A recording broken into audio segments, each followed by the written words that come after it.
Standar furu'iyah itu susah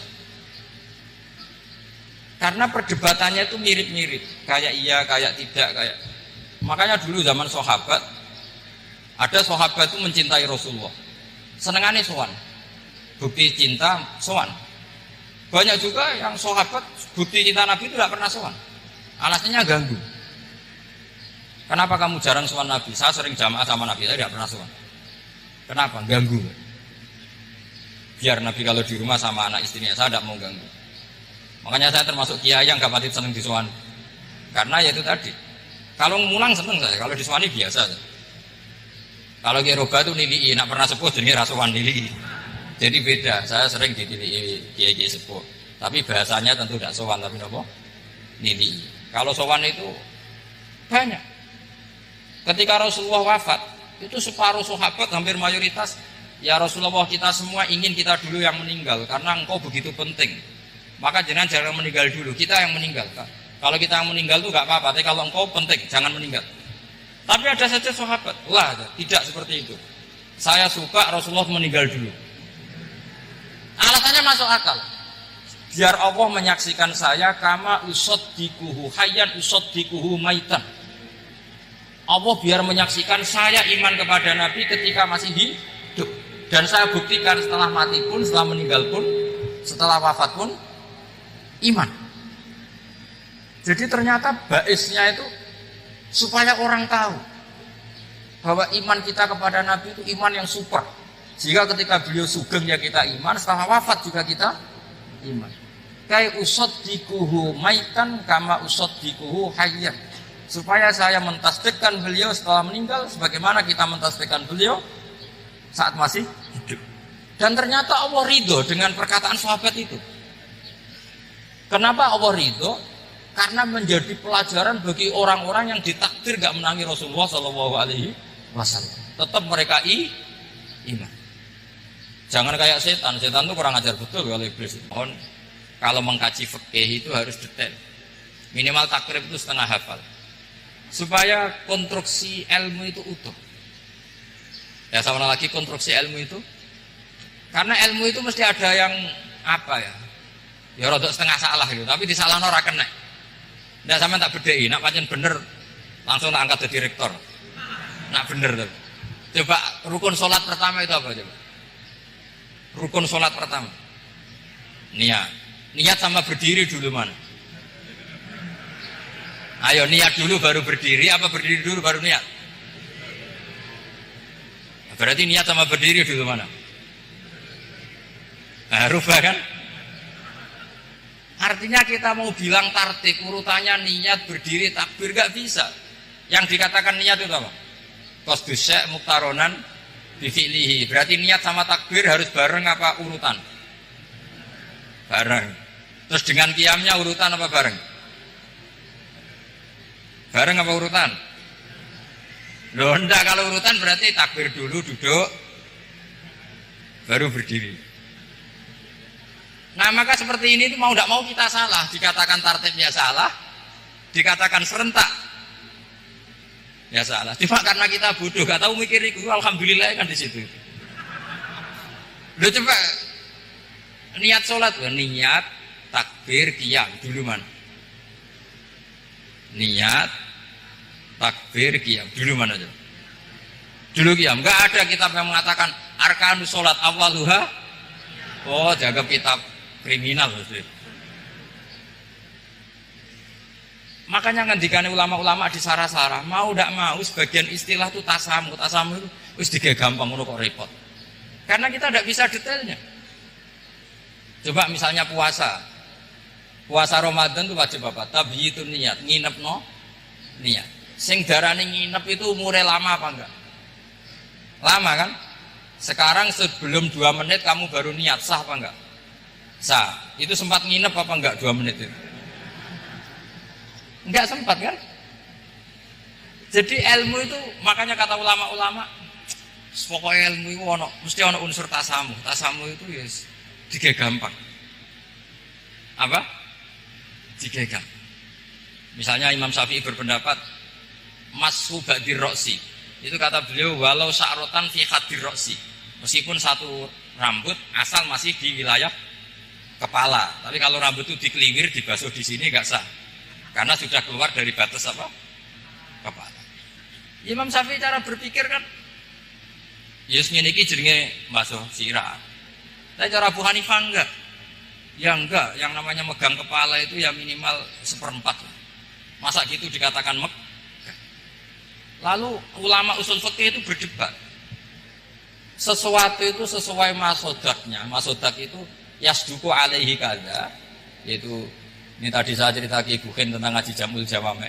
Ini ilmu yang di Jamul Jawame. Sesuatu itu ukurannya mayasduku alaihi kada apa dengan takrif definisi. Misalnya gini, sholat itu batal dengan makan. Kalau kamu sholat makan batal nggak? Nggak, jawab saja. Batal. Itu satu upo apa satu piring? Nggak, jawab saja. Satu upo sudah batal. Sekarang bab makan di ngurmat tamu. Cung tamuku keimangan. Iku sak upo apa sak piring? Nah ini kan tidak fair, di bab tamu makan satu piring, tapi di bab sholat satu upo. Maka pertanyaannya, lalu penamaan sesuatu itu berdasar masodak, mayasduku alaihi ismu kadza, atau berdasar uruf?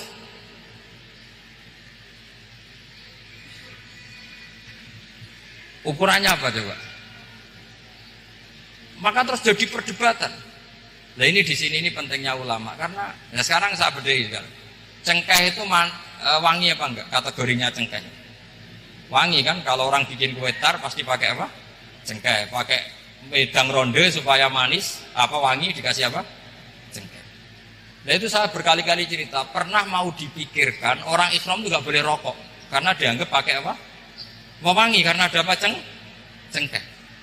Tapi terus didebat, kalau gitu berarti orang Jumatan sunat rokok, karena Jumatan disunatkan pakai wangi. Wah itu kan akhirnya tuh, wah iya repot ya kan. Jadi kalau cengkeh kamu kategorikan pewangen, yang orang Islam nggak boleh rokok karena pakai cengkeh yang wangi, konsekuensinya orang Jumatan sunat rokok karena berarti di masjid pakai apa? Pewangi. Kan sesat semua ya. Jadi itu ilmu. Makanya selain fikih mateng, itu ada ilmu yang namanya usul fikih. Usul fikih itu yang neliti itu. Mayasduku alaihi kada. Jadi yus ngono iku darani ngono. Saurang lagi. Ngono iku wis darani ngono. Ora perlu roh detail. Ya, saya ulang lagi. Wis ora perlu roh detail. Makanya Abu Hanifah itu misalnya basuh wajah. Wis angger keceluk ngene iki basuh wajah. Nek Imam Syafi'i kan detail. Mimbaini mana bitis sya'ri sampai ila somahe udunehi ila dakon. Terus mana bitis sya'ri Imam Syafi'i nambah apa? Ghaliban. Kenapa ditambahi ghaliban? Karena kalau orang budak mana bitis sya'rinya di sini. Jadi itu fikih. Jadi fikih itu jelimet. Padahal kita ini nggak pernah berpikir secerdas Imam Syafi'i, tapi akhirnya ya mikir juga. Agak ditambahi ghaliban, mana bitis sya'rinya orang budak kan? Sini. Terus sekarang perdebatannya, orang budak basuh Masur Roksi di sini sah enggak? Karena tadi itu wajah apa kepala gitu. Kan jadi bingung gitu. Ya makanya ini mukadimah saya supaya sampean lebih disiplin belajar apa? Oke, dan setidaknya didiskusikan lah kitab-kitab Minhajul Thalibin atau kitab-kitab Mahali. Karena di situ nanti ada perdebatan. Dan perdebatannya itu indah sekali kayak tadi. Ada yang mengatakan jenazah harus di depan, tentu dalam kondisi normal. Kita ingin jenazah itu di depan. Tapi ada kondisi itu tidak normal kayak di Masjid Haram. Lalu solusinya gimana? Ya kita ngikuti kaul sani, fa innal janazah laisat bimanzilatil imam. Tapi kalau di sini normal ya sudah kita sholat ya normal aja lah. Masa jenazahnya di belakang kamu sholat, nanti jenazahnya iri. Sekali-kali di depan aja kok gak boleh gitu. Malah jadi repot. Jadi karena apa ya? Kalau kita mengkaji tidak panjang itu bahaya. Karena ilmu tadi, ilmu itu ada logikanya. Imam Ghazali dalam bab warid sama murid itu gak setuju sama Imam Syafi'i. Dia Maliki. Ya kalau dalam mazhab Syafi'i yang populer kan kalau ada najis airnya sedikit kan dikucurkan supaya al-ma'u itu warid. Kalau warid punya kekuatan menghilangkan. Tapi nggak boleh najis diletakkan di bejana yang ada airnya. Airnya namanya maurud. Tapi Imam Ghazali dalam hal itu ngikuti Imam Malik. Nggak ada bedanya warid sama maurud. Karena logika Imam Ghazali gini. Misalnya ini ada najis. Ya mik ini ada najis di sini. Atau sarong lah. Contoh paling gampang kan sarong. Ini sarong, najisnya di sini. Kamu kucuri. Ketika kamu kucur, air yang lewat ini kan tidak ada dua kola. Kemudian ketika terkena najis, mutanajis kan? Kalau dia sudah mutanajis, dia punya kekuatan menghilangkan najis apa enggak? Enggak kan, karena dia sendiri berstatus mutanajis. Artinya begini, meskipun ini disorno, itu bukan berarti najis enggak campur. Nah terus sampean misalnya bantah, tapi kucurannya wakil, terus nanti semua tersisa hilang. Ya kalau gitu nggak ada masalah kan, pertanyaannya kan karena banyu itu satu ciduk.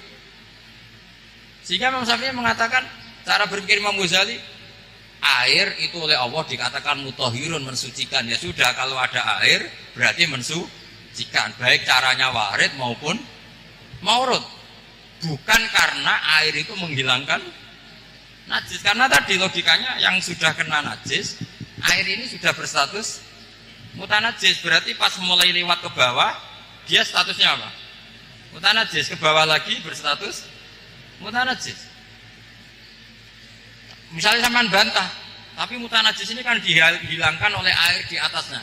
Ya kalau ada jaminan air berikutnya bisa menuntaskan. Nah najisnya bandel, gandok kan terus panjang perdebatannya. Makanya kata Imam Ghazali, sudah dalam hal itu saya ikut Imam Malik. Ikut Imam Malik, anggar ana najis kok is disori banyu nek ora mutaghayir, ya ngono iku jenenge nyucekno. Mergo banyu oleh Allah distatuskan mutahhir, mensucikan. Dadi ora usah bayangno sing glimet-glimet. Itu namanya masodak. Wis keceluk basuh habek banyu. Berarti wis keceluk mensucikan. Itu juga satu kaifiah dalam usul fikih. Ya sudah seperti itu. Ya kayak sampean kangen anak. Kangen anak itu ketemu wis cukup ta ora? Cara sampean wis cukup. Tapi cara anake sampean ketemu tok ra nyangoni. Nah. Lalu ukurannya itu ukuran anak apa ukuran orang tua? Ukuran anak apa ukuran orang tua? Definisi ketemu lalu. Ukuran orang tua apa ukuran anak? Sama khilafnya ulama, ini terakhir, contoh terakhir dari saya. Fasya musalasati ayamin fil haji wasab'atin idza raja'tum. Ada pelanggaran haji yang bayarnya itu puasa 3 hari di musim haji dan 7 hari ketika pulang. Imam Syafi'i berpendapat 7 hari yang idza raja'tum ketika pulang itu orang itu setelah di rumah. Di mana-mana pulang itu setelah di rumah. Tapi menurut Abu Hanifah enggak. Asal sudah balik kanan dari Mekah, dia di perjalanan puasa sudah sah. Karena bagi penduduk Mekah, kalau kamu sudah balik kanan namanya pulang. Seperti ini saya nanti, setelah acara saya pulang. Pasti Kiai Roba kalau ditanya, Gus Bak kemana? Sudah pulang.